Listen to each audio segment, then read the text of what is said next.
दिन मैं मर भी जाऊँ ना तो लोग बाग बोले लाल जी तू ना कभी रायपुर बिलासपुर के लिए हीरो बनूंगा मत सोच, तू बस्तर का हीरो। कोंडागांव जिला मेरे को झंडा गाड़ना है, मतलब मेरा मानना है कि नहीं यार हमको तो डायरेक्ट कटिंग वाला जीन्स पहनना है। ऐसे बस्तर में भी मंडिया पेज बोलने से ना बहुत लोग नहीं जानते है कि नहीं। साथियों, इंसान को अगर कुछ करना है या जो इंसान के अंदर कुछ कर गुजरने का जो इच्छा होती है तो लोग कहते हैं कि पूरी कायनात उसके ऊपर मतलब सहयोग करने के लिए लग जाता है।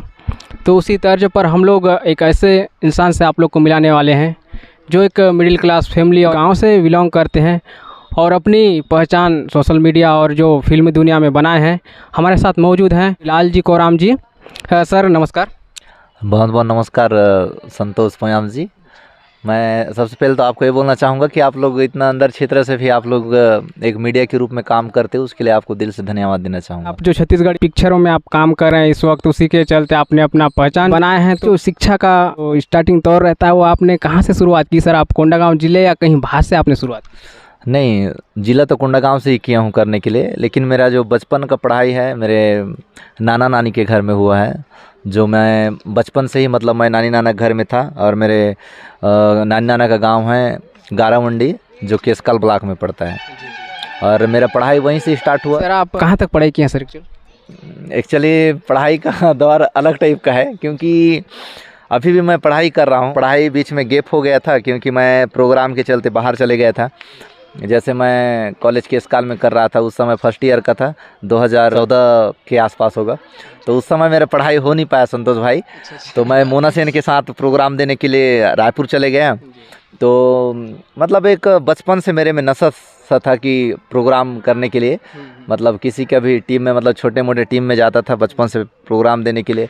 तो मैं मोना सेन के यहाँ गया तो मेरा पेपर नहीं हो पाया। तो उधर से आने के बाद गैप सर्टिफिकेट बनाया, उसके बाद फिर मैं कोंडागांव में कॉलेज के लिए डाला। उस समय भी मैं पेपर दे नहीं चे पाया। उसके बाद सेकंड ईयर का मैं अभी हाल ही में मतलब 2022 में मतलब मैं पास हो गया। उसके बाद अभी मेरा रेगुलर मतलब फाइनल ईयर में फिर से रेगुलर कॉलेज कर रहा हूँ। तो सर एक्चुअल में आप इस वक्त छत्तीसगढ़ी मूवियों में आप लगातार काम कर रहे हैं, तो इसका जो दौर आपने कैसे स्टार्ट किया, थोड़ा सा उसके बारे में हमारे दर्शक को बताएंगे सर। सफ़र ऐसे है भाई, क्योंकि स्टार्टिंग में अब तो हम लोग तो जानते हो मतलब कोंडागांव ज़िला के मतलब अभी भी हम लोग कहीं भी चीज़ को मतलब करने से पहले बहुत डरते हैं कि हमसे होगा या नहीं होगा। मतलब मेरे मन में भी कई प्रकार के क्वेश्चन उठते थे क्योंकि जब हम लोग 2018 की बात है हुकुम मरकाम के साथ अपने यहाँ एक घमंड फिल्म करके बनाए थे, जो अपना डिप्टी कलेक्टर थे। तो उनका पोस्टर देखे थे हम लोग, उनके ही माध्यम से ना हमारे मन में भी ऐसे उठा कि क्यों ना हम लोग भी फिल्म बनाते हैं ऐसे करके। तो 2018 में एक माया की चिड़ैया एक फिल्म बनी थी, शॉर्ट फिल्म, जिसके डायरेक्टर राजा खान थे। उसके बाद धीरे धीरे करते करते फिर वो फिल्म को देखने के बाद फिर मन में आया सर अगर ये फिल्म अगर बड़े पर्दा का बना है तो फिर राजा खान से फिर बातचीत हुआ। उसके बाद फिर मितवा कहाँ दगाबाज फिल्म का फिर शूटिंग करके अभी सुंदरानी के यहाँ से उसको रिलीज़ भी करवा दिए बड़े पर्दा का फिल्म। उसके बाद अभी हाल ही में और एक फिल्म आई है घरौंदा करके, जो अभी बहुत ही अच्छा चल रही है और आपके कोंडागांव और फिर कांकेर में बहुत जल्द थिएटर में आने वाली है। उसके बाद फिर अभी झिटकू मिटकी, उस फिल्म का तो अभी बता नहीं सकता, पर वो भी बहुत जल्द हम लोग के बीच आने वाली है। तो सर मैंने झिटकू मिटकी के शूटिंग के दौर पे हम लोग बहुत सुन रहे थे कि इसका मतलब शूटिंग बहुत तेज़ी से चल रहा है, तो उसमें मतलब थोड़ा सा स्टोरी बताना चाहेंगे सर, वो किस आधार पे मतलब वो मूवी बन रहा है सर? देखो जैसे वो स्टोरी ऐसा है क्योंकि अपना बस्तर का देवी देवता बोलने से झिटकू मिटकी के नाम से सभी लोग प्रचलित हैं। आप कहीं पे देखते हैं आर्ट में रहता है, जहाँ भी जगदलपुर जाओ, कोंडागांव जाओ, बस्तर में कहीं पर भी आपको आर्ट दिखेगा जो झिटकू मिटकी का रहता है। लेकिन लोगों को उस चीज़ के बारे में पता ही नहीं है कि झिटकू मिटकी क्या चीज़ है कि नहीं। कहीं ना कहीं झिटकू मिटकी ये अपना विश्रामपुरी का कहानी है और ये रियल घटना पे है। मतलब ये पूरा कहानी को अगर प्रेरणा चाहेंगे तो फिर एक अमर प्रेम कथा है, क्योंकि इस कहानी के बारे में आपको पूरा तो नहीं बता पाऊँगा, पर ये कहानी एक ऐसा है कि मैं जितना बोलूँगा उतना कम है समझो। एक देवी के रूप में है और फिर जो झिटकू जो पड़ा है वो एक देवता के रूप में है समझो, क्योंकि उसका कहानी बहुत लंबा है। अगर आपको पूरा कहानी बता दूं तो फिर फिल्म बनाने का फिर कोई मतलब ही नहीं होगा, है कि नहीं। तो ज़्यादा बताना तो नहीं चाहूँगा, लेकिन झिटकू का जो रोल मैं किया हूँ और जो मिटकी का रोल है अपना मैम लवली अहमद है मुंबई से, वो किए हैं। तो साथियों बहुत जल्द झिटकू और मिटकी का जो मूवी है छत्तीसगढ़ी भाषा में बना है ना सर वो? हाँ, छत्तीसगढ़ी में बना है और छत्तीसगढ़ से ज़्यादा उसको उड़ीसा में मानते हैं। तो वो फिल्म जैसे छत्तीसगढ़ी में आ जाएगा तो फिर उसको हम उड़िया भाषा में फिर डबलिंग करके उड़ीसा में भी रिलीज करने का ऐसे प्रयास है। डायरेक्टर के माध्यम से इस चीज़ होगा। अपने राजा खान जी बोल रहे थे कि उड़ीसा में भी इसको देवी देवता मतलब वहाँ ज़्यादा मानते हैं। तो सर एक्चुअल में जैसे बस्तर कोंडागांव जिला से ही झिटकू मिटकी जहाँ पे विश्रामपुरी जो एरिया है उसके लिए ज़्यादा प्रचलित है, लेकिन यहाँ तक पहुँचना एक छोटे से गांव और प्लस एक कोंडागांव जिला तो ज़्यादा दिन हुआ भी नहीं, 2012 से ही बना है जिला। तो इसमें एक एक्टर के तौर पे लोगों के बीच अपने आप को साबित करने में सर क्या क्या आपको परेशानी हुआ? संतोष भाई, सबसे पहली बात तो मतलब आप जो भी क्वेश्चन कर रहे हो अभी मेरे को मतलब मैं बता नहीं सकता कि हर इंसान हर चीज़ करने का वो कामयाबी के प्रति जाता तो है पर बीच से ना फिर मुड़ जाता है।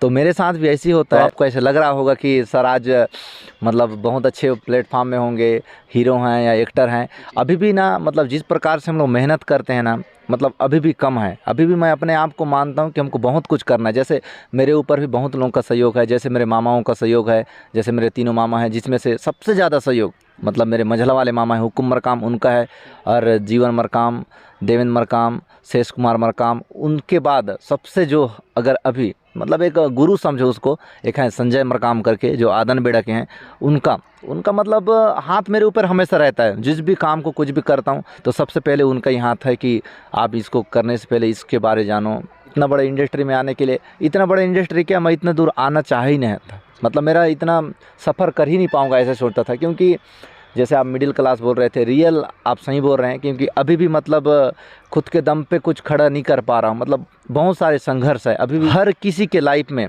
जब तक वो दर्द नहीं आएगा तो फिर अच्छा दिन आएगा ना, उस चीज़ का मज़ा नहीं आएगा। और मैं उस चीज़ को खुद टटोलते रहता हूँ कि अगर आगे बढ़ना है तो फिर आपको संघर्ष तो करना पड़ेगा। और मैं तो इतना एकदम जिद्दी टाइप का आदमी हूँ, जो चीज़ नहीं होता मैं उसी के पीछे भागते रहता हूँ, कितना दिन तक नहीं होगा। और अभी भी बहुत सारे चीज़ों के बारे सोच रहा हूँ, पर आप लोगों का आशीर्वाद ही समझूँ मैं, जितने भी दर्शक गण का है। और अभी तो प्रयास और है, एक जो अपने आदिवासी में जो लिंगो करके है उसके ऊपर अभी बहुत ज़ोर से कहानी के ऊपर तैयारी चल रही है। अगर वो कहानी अगर वो हो तो लिंगो फिल्म बनाने का मतलब नेक्स्ट फिल्म मेरा कोशिश है। तो सर आपने अभी झिटकू मिटकी का एक फिल्म शूटिंग कंप्लीट किए हैं, वो आने वाला है, प्लस आपने मतलब जैसे बस्तर के देवी देवताओं यहाँ पे प्रकृति से जुड़े लोगों से ही रिलेटेड आप मूवियों पर ज़्यादा फोकस कर रहे हैं सर? बस कारण उसका ये है क्योंकि देखो, मैं जब एक बार बिलासपुर में था तो मनकू रेसी के साथ मिले थे, तो मैं उनको ऐसी बात में ऐसी क्वेश्चन हुआ तो भैया के साथ ऐसी बात हुआ। स्टार्टिंग में तो सर बोल के बात किया, तो फिर बाद में बोले अरे यार सरवर मत बोले यार, भाई बोले यार, ऐसे बोल के। तो फिर तो मन भाई मेरे को बोले कि लाल जी तू ना कभी रायपुर बिलासपुर के लिए हीरो बनूंगा मत सोच, तू बस्तर का हीरो बन बोले, क्योंकि तू तेरा वो क्षेत्र है ना। तो मैं उस दिन से ना मैं बहुत अपने आप को कोसा। अभी भी ना बहुत लोग एल्बम वगैरह सब लोग क्यों नहीं बना रहे हो, गैप क्यों किए हो, ऐसे मतलब क्वेश्चन है। लेकिन जब एक झिटकू मिटकी फिल्म एक देवी देवता के ऊपर फिल्म है तो मैं ऐसे मेरे को कुछ सीन मत मिल जाए कि थोड़ा सा मैं उसमें फीका पड़ जाऊं, तो मेरे कहने का मतलब ये है। तो मैं ज़्यादा एल्बम वगैरह पे भी अभी ध्यान नहीं दे रहा हूं, क्योंकि जो हमारे रियली में बस्तर में आदिवासी नहीं बल्कि हर एक समाज के कुछ ना कुछ देवी देवता पर आधारित है, तो उस कहानियों पर मैं ज़्यादा फोकस डालता हूं, ताकि एक बनो तो मतलब कोंडागांव जिला है कि नहीं, बाहर जाने या मत जाने, लेकिन एक कोंडागांव जिला मेरे को झंडा गाड़ना है, मतलब मेरा मानना है, ताकि कोंडागांव जिला के आसपास के लोग मेरे को जाने कि था एक झोंके यार। अगर जिस दिन मैं मर भी जाऊँ ना तो लोग बाग बोलें कि एक था लाल जी को राम करके। तो मेरा एक उदाहरण रचना है और कुछ नहीं, ताकि अच्छा से कुछ बने तो लोग बाग बोल सकते हैं कि था यार तो ऐसे करके दिखाया है। तो इसके ऊपर मतलब मेरे को अच्छा लगता है, क्योंकि हम लोग ना अभी भी लोग बाग भागते रहते हैं इसके कहानी के पीछे, उसके कहानी के पीछे। मतलब यहाँ तो बस्तर में ऐसे ऐसे चीज़ है ना, अगर लोग बाग ढूंढना स्टार्ट करेंगे तो उसको मतलब उम्र बीत जाएगा लेकिन पहुँचा नहीं पाएगा, इतना यहाँ पे कहानी है। लेकिन आप खुद जानते हैं सर, प्राकृतिक के आधार पर बस्तर बसा हुआ है, इसके बारे में क्या आज का पीढ़ी, युवा पीढ़ी जो है इसको जानने में रुचि नहीं रख रहा है, तो जाहिर सी बात है हमें उस युवाओं को इस क्षेत्र में थोड़ा सा फोकस करवाना बहुत ज़रूरी है सर। रियली में क्या होता है पोयाम जी, आज के डेट में क्या है, सब लोग एचडी टाइप का हो गए हैं, सब लोग एचडी मतलब ना, सब एचडी के रूट में जाना चाहते हैं। अगर आज की डेट में देखो नेचुरली, मतलब ना जो हमारे माँ बाप हैं उन लोग, हमारे माँ बाप जो अनपढ़ थे, ठीक है, अनपढ़ थे तो उन लोग उतना ही तक सोचते हैं कि हमारा 4 ठो खेत था और मेरे बाल बच्चा भी 4 ठो खेत में कमाएगा, वहीं खाएगा, ऐसे उनका सोच है। मतलब उनका मानसिक तनाव को ना वहीं तक घेरा गया है। और अपने जो है ना, उन लोग इतना सोच देते हैं कि माँ बाप को ना पूरा एकदम पीछे छोड़ दिए हैं कि नहीं यार हमको तो डायरेक्ट कटिंग वाला जीन्स पहनना है, ऐसे टाइप का लोगों का सोच है। तो मेरे कहने का मतलब ये है, उतना ज़्यादा नहीं सोचना चाहिए। जो हमारे माँ बाप का है उनका भी मतलब जो आधार पे चले हैं उस आधार पे हमको भी चलना चाहिए, ताकि हमारे माँ बाप को भी लगे कि हाँ हमारे बच्चा हमको भी मानते हैं, है कि नहीं। मतलब कहने का मतलब क्या है, आज की डेट में अपने बस्तर में भी मंडिया पेज बोलने से ना बहुत लोग नहीं जानते, है कि नहीं। तो रियली में मंडिया पेज क्या है तब तो हम आगे वाली पीढ़ी को बता सकते हैं। मेरे कहने का मतलब यही है, अगर फिल्म के माध्यम से, जैसे जिस दिन झिटकू मिट की फिल्म आएगा ना, उस दिन हर इंसान को पता चल जाएगा वाकई में लोग ऐसे पहनते थे जी। मैं इसलिए बस्तर के ऊपर जो फिल्म का बात बोल रहा हूँ, इसलिए इसको लाने का प्रयास कर रहा हूँ, ताकि लोग बाग देख के बोले कि अपना मतलब 200 साल पुराना भी ऐसे टाइप का था, है कि नहीं। मैं तो अपना नारायणपुर से भी मैं खोज किया हूँ, जो चेंद्रू मंडावी था, मैं चेंद्रू मंडावी का भी अंदर से अंदर जाने का प्रयास कर रहा हूँ कि वाकई में कैसे टाइप का था होगा। जैसे एक उदाहरण स्वरूप है, अगर शेर के साथ वो खेल रहा था होगा, मतलब एक वीर इंसान था होगा, है कि नहीं, उसकी में शक्तिशाली था, तभी जाके तो उसके साथ था, है कि नहीं। सर अभी तक आपने कितने फिल्मों में मतलब काम किया सर? शॉर्ट फिल्म जो मेरा माया की चिड़ैया था, उसके बाद मितवा कहाँ की दगाबाज, उसके बाद अभी हाल में आया घरौंदा, उसके बाद झिटकू मिटकी, मतलब 3 फिल्म हुआ है बड़े पर्दा का। और एक टेली फिल्म के साथ 4 फिल्म हुआ है समझो। तो सर फिल्मों के साथ आप एल्बम्स में भी काम किए हैं क्या? हाँ, एल्बम्स में भी किया हूँ। वो खुद मैं ऐसी कुछ गोंडी गाना है, एक गोंडी गाना, उसमें से अच्छा लगा था मेरे को। मतलब उसके बाद एक ओडिया गाना था, ओडिया गाना। सर आप ओडिया में भी मतलब एक गाना शूट किए हैं बोल रहे हैं, प्लस आप गोंडी जो बोले, आप गोंडी भाषा बोल लेते हैं क्या? हाँ, गोंडी भाषा मैं नेचुरली बोल लेता हूँ जी। तो इसके एक्टिंग के साथ साथ आप किस किस चीज़ों में रुचि रखते हैं सर? एक्टिंग के चलते चलते जैसे कहीं मन संचालन भी थोड़ा बहुत कर लेता हूँ। अपने टीम है लोक कला मंच चिड़ैया, नाटक नेचुरली है, डांस, उसके बाद गायन भी कर लेता हूँ। मतलब 2-3 गाना है, ज़्यादा तो नहीं, पर कोशिश है कि थोड़ा थोड़ा मतलब हर चीज़ में रहना चाहिए, थोड़ा थोड़ा, ज़्यादा तो नहीं। उसके बाद पढ़ाई में तो बिल्कुल भी रुचि नहीं है समझो, पढ़ाई के लिए एकदम नमस्कार है। सर आपने कहा कि गाना भी हल्का फुल्का गा लेते, तो मैं चाह रहा हूँ हमारे दर्शकों के लिए अगर आपके पास कोई 1-2 गाना इस वक्त सजेस्ट हो रहा हो तो प्लीज़ सुना देंगे। नहीं सजेस्ट तो नहीं, लेकिन जैसे अपने नानी थी, मतलब ना मेरी दसनी मरकाम करके हैं, तो मेरे गारा मंडी में जहाँ था ना, तो मम्मी पापा तो उतना ज़्यादा वो नहीं करते थे, लेकिन नानी नाना का ज़्यादा प्यार मिलता था ना। तो मेरे को नानी ना अभी भी मेरे को गाना याद है, गाना मेरे को अच्छा सिखाई थी। मतलब टिंग टिंग टिंग घंटी बाजे, पढ़ तो लिखते खाजे, डोकरी डोकर झगड़ा होला, कुकड़ी मुंडी खाजे। तो मतलब बड़ा प्यारा, तो उतने ही में भी ताली बजा के ना मेरे को पैसा दे देते थे, मतलब अच्छा लगता था।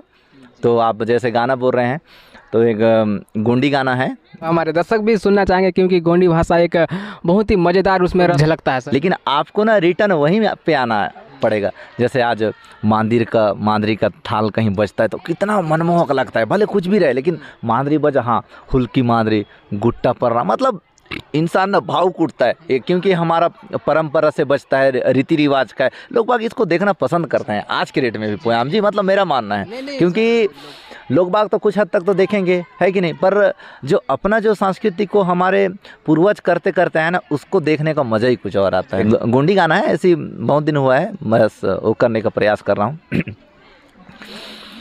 ईद मावा धरती चांद सितारे, ईद नदियाँ पवन घटारे, ईद मावा सारी दुनिया जहाँ रे, बस माया मदाली गारे। मात्र इसका अलाप है, मतलब कहने का तात्पर्य वही है कि हमारा जिंदगी किस प्रकार से है कि नहीं, मतलब समझ पा रहे होंगे आप थोड़ा बहुत, क्योंकि आप लोग भी तो अपने कोंडागांव जिले के हो। तो मैं आपको इस गाना के उसके बाद फिर है माँ बस्तर बचन सुंदर हुड़सी हरि गवांतरा, माँ बस्तर बचन सुंदर हुड़सी हरि गवांतरा, जंगल झाड़ी पिट जानवर इगा सबो मंतरा, जंगल झाड़ी पिट जानवर इगा सबो मंतरा, ऐसे टाइप का। सर आप भविष्य में मतलब अभी तो आप शायद हल्बी छत्तीसगढ़ी तक आपने संघर्ष कर ही लिया है, तो क्या भविष्य में आप बॉलीवुड की तरफ रुख करेंगे सर? मैं अब देखो जितना बड़ा वो है उतना ही चादर फैला बोलते हैं, उसी प्रकार है अभी, क्योंकि वो समय बताएगा। अगर उस लायक जिस दिन मैं मानूं कि नहीं वहाँ तक जाना चाहिए तो बिल्कुल कोशिश रहेगा संतोष। धीरे से मतलब स्टार्ट किया हूँ, अपने सियान लोग बोलते हैं धीरे में खीर मिलता है बोलते हैं, वैसी है। तो मतलब मैं धीरे से जाने का प्रयास कर रहा हूँ। तो सर आपके अगर कोई मूवीज़ का अगर एक आध डायलॉग हो तो हमारे दर्शकों के लिए सर पेश कर देंगे? हाँ बिल्कुल, जो अभी एक फिल्म हाल ही में रिलीज हुआ है घरौंदा फिल्म, और जिसमें दो भाई का कहानी है। मेरे बड़े भैया का रोल किए हैं रिंकू राजा जी, और अपने हीरोइन का रोल किए हैं लवली अहमद जी, और मैं उसमें छोटा भाई का रोल किया हूँ। एक सीन है, बीच का सीन बताता हूँ, है कि नहीं, क्योंकि जो हमारी बड़ी दीदी है तो उनका शादी हो जाता है और उनके पति का डेथ हो जाता है, तो फिर अपने ही तरफ आ जाती है दीदी।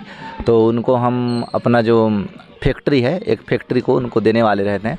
तो वैसे ही बैठे रहते हैं, तो मम्मी बोलती है हम लोग को कि बेटा उदय एक ठन फैक्ट्री ला तो दीदी ला देबो कह कैसे सोचे रहन रे, ऐसे करके। तो भैया के साथ बोलते हैं हाँ ये तो बिल्कुल अच्छा बात है। तो उतना ही समय भाभी आती है, मैं होन नहीं दे हूँ, ऐसे बोलती है। तो मैं बोलता हूँ भाभी जबान संभाल के बात कर वरना ठीक नहीं होई, ऐसे करके मैं बोलता हूँ। तो फिर मेरी मम्मी खड़े होती है और मेरे चाटा मारती है, उदय अपन भाभी से ऐसे कोई बात करते हैं, ऐसे करके। क्या आप अभी इस वक्त एक स्टार के तौर पे लोगों के बीच आए हैं, तो जाहिर सी बात है लोगों के बीच जाते हैं थोड़ा सा अलग सा महसूस होता होगा सर? नहीं, एक्चुअली क्या होता है, मतलब हर जगह का मतलब अलग अलग सा, जैसे कहा जाता है जैसे देश वैसे भेष, है कि नहीं। तो मैं कॉलेज में भी अपने आप को बोलूँगा कि मैं हीरो हूँ बोलने से गलत बात है कि नहीं। तो मैं मतलब एकदम इंजॉय की तरह जीता हूँ यार, मेरे को कोई बहुत बड़ा वो नहीं चाहिए। जैसे अभी पद नियुक्ति हुई है बस्तर संभाग के प्रभारी और फिर प्रदेश सचिव, मतलब सांस्कृतिक प्रकोष्ठ से मिला है। तो जब बोलोरो में जाता हूँ तो लगता है कि नहीं है बस्तर संभाग के प्रभारी हूँ, नहीं तो फिर नेचुरली ऐसे ही रहता हूँ। और जब कहीं प्रोग्राम वगैरह होता है तो वहाँ बुलाते हैं कि लालजी कोराम जी आएँ, जो हमारे छत्तीसगढ़ फिल्म के एक्टर हैं, तो उस समय लगता है कि हाँ मैं कोई एक्टर हूँ ऐसे टाइप का। नहीं तो मैं नॉर्मली ऐसे ही रहता हूँ, मतलब लोगों को जैसे मेरे से बातचीत करने का रहता है आके कर सकते हैं। मैं कभी किसी को रोक टोक नहीं करता कि मैं इतना बड़ा हीरो हूँ, ये मेरे मन में कभी ऐसे फील नहीं होता। सर आज आप हमारे चैनल में इस वक्त मौजूद हैं, तो हमारे चैनल के माध्यम से अगर हमारे दर्शकों को आप कुछ कहना चाहें तो सर? मैं निवेदन करना चाहूँगा जितने भी दर्शक गणों से कि अपने जो हैं पोयाम जी अंदर बूटी करने रसे हैं, और फिर आप इतना अंदर क्षेत्र से आपके मन में किस प्रकार से भावुक उठा होगा, तभी जाके आज लोगों के बीच में जाके पूछते हैं, है कि नहीं भाई। आप अपना समय निकाल के आप आए हैं, कई लोग आपको समय भी नहीं देते होंगे, कई दिन आप पेट्रोल जला के जाते होंगे, है कि नहीं। मतलब आपके लिए जितना मैं तारीफ़ करूं उतना कम है समझो, क्योंकि आप इस प्रकार से लोगों को सामने लाना चाहते हैं। चलो चैनल अलग बात है, लेकिन एक आपका मानवता को आप जीवित रखें, उसके लिए मैं आपको दिल से धन्यवाद देना चाहूँगा। और जितने भी दर्शकगण देख पा रहे हैं सब सर बहुत बहुत धन्यवाद सर हमें सहराने के लिए। मैं लगातार इस चीज़ के लिए मैं प्रयासरत रहूँगा सर। इसी के साथ यहीं पे हम आज विदा करते हैं। बहुत बहुत धन्यवाद सर। बहुत